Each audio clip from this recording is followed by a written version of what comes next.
Hello guys, how's it going? My name is Dal. The patch 9.2.5 has finally got its very first build over on the PTR. And this new build brings with it one of the biggest features of World of Warcraft. Cross-faction is finally here, which will let players compete in arenas, slay bosses inside of raids, and time Mythic Plus keystones together as either the faction of the Alliance or the Horde. We also got even more alt-friendly features being added over on the PTR realms, which will make it much easier for your alt characters to catch up with their tier sets and renown. We also got other features and changes that got added with this week's PTR build, like new updates to the capital cities of Orgrimar and Stormwind, potentially a new mount being added for the patch 9.2.5 and other updates. But right before we get into this update video, most of you guys watching these videos are still not subscribed. However, the more of you are reminded, the more of you do. So let's keep it going. Subscribe to the channel as well as hit the bell if you're watching these videos anyway, especially if you want to get more regular patch 9.2.5 updates or potentially future WoW expansion announcements. Cross-faction is finally here, and this big new feature brings in a lot of potential for World of Warcraft. This feature will give the players the ability to play as either Alliance or Horde, while not having to feel like they're missing out on some of the endgame content because they picked the wrong faction. Teammates that play arenas together could now maximize their character's value within PvP, like playing a Night Elf Rogue for extra restelts or playing an Orc Warrior for stun resistance. And most importantly, friends will be able to keep playing together, whether they decided to play a Draenei Shaman or a Blood Elf Paladin. To be able to play together as either faction with cross-faction enabled, you first have to either have each other added on Battle.net to be able to invite each other to a party, or be part of the same cross-faction community found in the guilds and communities section. To create a community and enable the cross-faction feature, you have to make sure to enable cross-faction in the invites menu.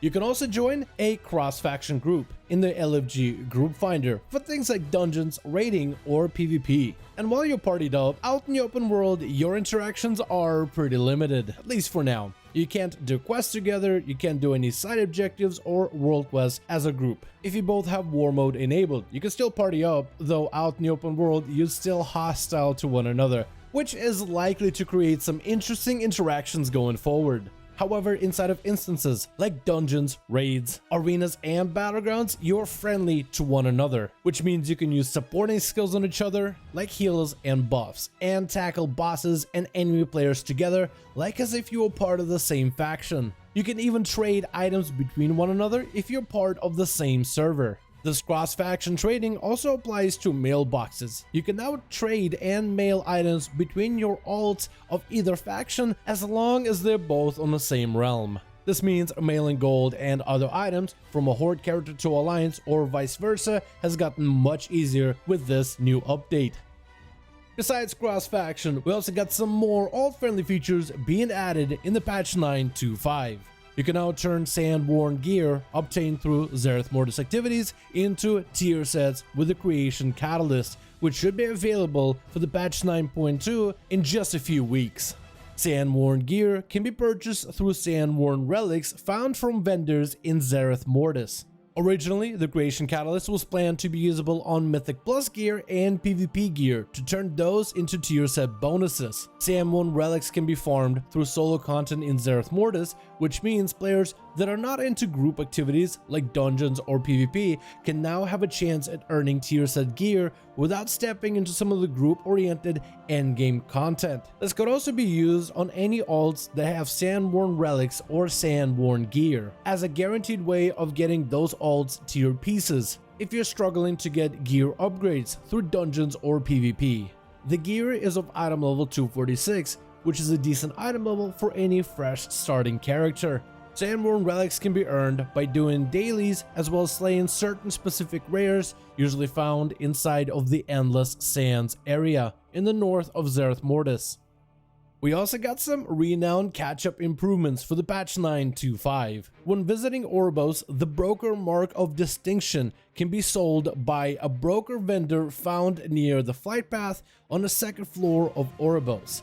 This broken mark of distinction will now amp your renown levels to 60 rather than 40. This is a pretty big improvement because attaining renown 60 lets you unlock all 3 of your Covenant's soulbind traits fully, all the way to the very last trait. Unlike in the patch 9.2, where 40 renown will get you majority of a soulbind, but will require you a little bit of renown farming to fully unlock all 3 of your soulbind traits. The only thing you will be missing with 60 renown slots is the empowered conduit, which you unlock from renown 60 all the way to renown 80. A lot of the players in the community are very happy with this change, as it's going to make getting your alt renown catch up a little bit faster. Though some in the community suggested that this item could be improved further by increasing your alt character's renown level all the way up to 80. Especially if you've earned the maximum amount of renown on your main character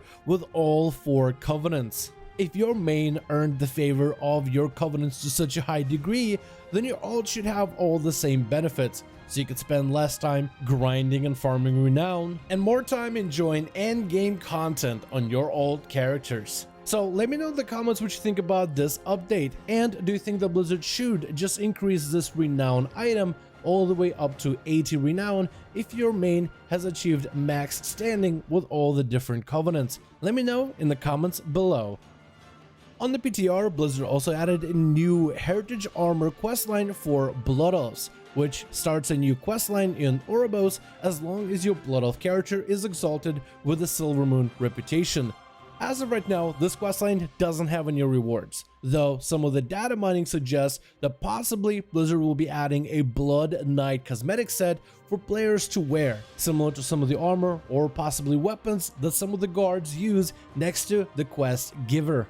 We also got a new heritage quest for the Dark Iron Dwarves. To start the quest, you need to be on a Dark Iron Dwarf that has earned their heritage armor by hitting level 50. Some of the rewards from this questline is a new Molten Two-Handed Hammer or a Fiery Shield, as well as a new Armored Molten Hound Mount, which as of right now on PTR can be accessed by all of your alt characters. A brand new Cheetah form has been dynamite for druids. This is a recolor of the new Cheetah form travel skin they added for the patch 9.2. Let me know what other druid forms you would like to see for the patch 9.2.5. We also got some changes to the capital cities of Stormwind and Orgrimar. For Orgrimar, we have the guild vendor moved across the road, with one of the cards from Orgrimar being removed entirely. In Stormwind, we have an empty building corner turned into a stable. These are both very small changes, but I'm still happy to see some small updates to the capital cities. Depending if Blizzard does more detailed changes to Orgrimar and Stormwind, it could hint that the next expansion will be likely spending a lot more time in our capital cities, hence why they're making all of these visual improvements. And it makes me wonder if more updates will be added over the next few builds. What are some of the other visual and functional things that could be added into Orgrimar and Stormwind? What other buildings or useful vendors, or potentially just visual art pieces, could be added into both of the capitals? Let me know in the comments below. But otherwise, thank you guys so much for checking out this video. I do hope you guys enjoyed. Let me know your thoughts in the comments below. What do you think about all of these updates coming to the patch 9.2 PTR? Let me know what you think about the cross-faction update, and if you think that Blizzard should add the cross-faction feature into guilds as well. Because as of right now, guilds are not planned to become cross-faction just yet. Also, let me know what you think about the alt-friendly benefits being added in the 9.2.5, and what other alt-friendly changes should Blizzard add going forward. If you guys enjoyed this video or found it informative, go ahead and give it a thumbs up. I would very much appreciate it. And as always, in the description of every single live stream and video, we have a link to our Discord community channel. If you guys want to pop on the Discord, let me know what you think about this update or discuss it with everybody else in the community. You're more than welcome to. Join our Discord to become part of the community. But otherwise, thank you guys so much for watching this video. I do hope you guys enjoyed.